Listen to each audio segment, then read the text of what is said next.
Old age, struggling with disease, forgetting things and losing power. बुढ़ापा उम्र का वो हिस्सा होता है जब इंसान को चीज़ें भूलना शुरू हो जाती हैं, बीमारियां लग जाती हैं और अकल ज़ायल होना शुरू हो जाती है। क्या कोई ऐसा तरीका भी है कि उम्र ज़्यादा हो जाए लेकिन ऐसी कैफियत ना हो, दानाई बाकी रहे और लाचारी भी ना हो? इसे अर्ज़ल उम्र कहा जाता है।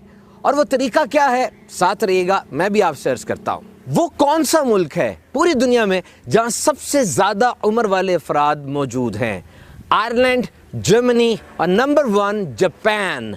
याद रखिए, जब कोई इंसान 100 साल का हो जाता है उसे सेंटेनेरियन कहा जाता है, और जो 110 साल तक पहुंच जाए उसे सुपर सेंटेनेरियन कहा जाता है। 2016 में एक अंदाजे के मुताबिक पूरी दुनिया में 4,51,000 सेंटेनेरियन यानी 100 साल की उम्र वाले अफराद थे, और 2050 तक it is projected to be 36 lakh, यानी 2050 तक 100 साल की उम्र वाले अफराद की तादाद हो सकता है 36 लाख हो जाए। दुनिया में बहुत से ममालिक ऐसे भी हैं जहां कोई 100 साल का हो जाए तो उससे स्पेशल सर्टिफिकेट भी दिया जाता है। हाँ, अगर पाकिस्तान की बात की जाए तो यहाँ यूथ बल्ज है, यानी नौजवानों की तादाद ज्यादा है। पाकिस्तान की 64% आबादी वो 30 साल से कम उम्र है, और ये जो रिटायरमेंट की एज होती है ये भी मुख्तलिफ मुल्कों में मुख्तलिफ है। कहीं 57, कहीं 67, कहीं 65, और रिटायरमेंट का कॉन्सेप्ट भी यही है, लाइफस्टाइल चॉइसेस कैचेस अप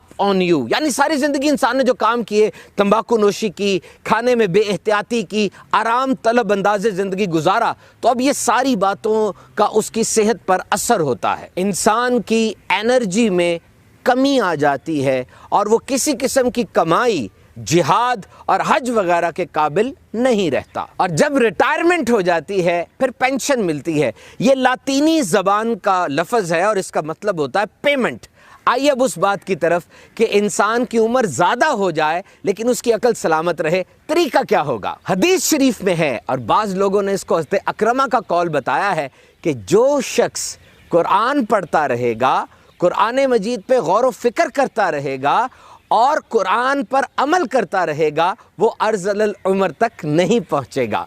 तारीख़ इंसानी को अगर पढ़े तो हमें बड़े अजीब अजीब सलूक मिलते हैं जो बूढ़े अफराद से किए जाते थे। कोई शख्स बूढ़ी उम्र को पहुँच जाता, उसे जंगल में जाके छोड़ आते थे, और कई बूढ़े अफराद मिलकर किसी जगह पर जाके खुदकुशी कर लिया करते थे। लेकिन हमारा प्यारा दीन इस्लाम हमें ये सिखाता है कि बड़ी उम्र के अफराद के साथ इज्जत व एहतराम से पेश आया जाए। हदीस शरीफ में है कि एक शख्स ने दरबार रिसालत में आके अपने फ़क्र व फाका की शिकायत की कि मुझे खाने की और पैसे की कमी है।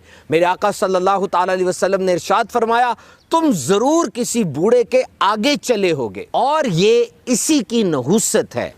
ख़ास तौर पे जब वालिदैन बूढ़े हो जाते हैं तो ये औलाद के लिए एक इम्तिहान होता है। अल्लाह ताला हमें दुनिया और आखिरत के तमाम इम्तिहानात में सुरखरुई अता फरमाए।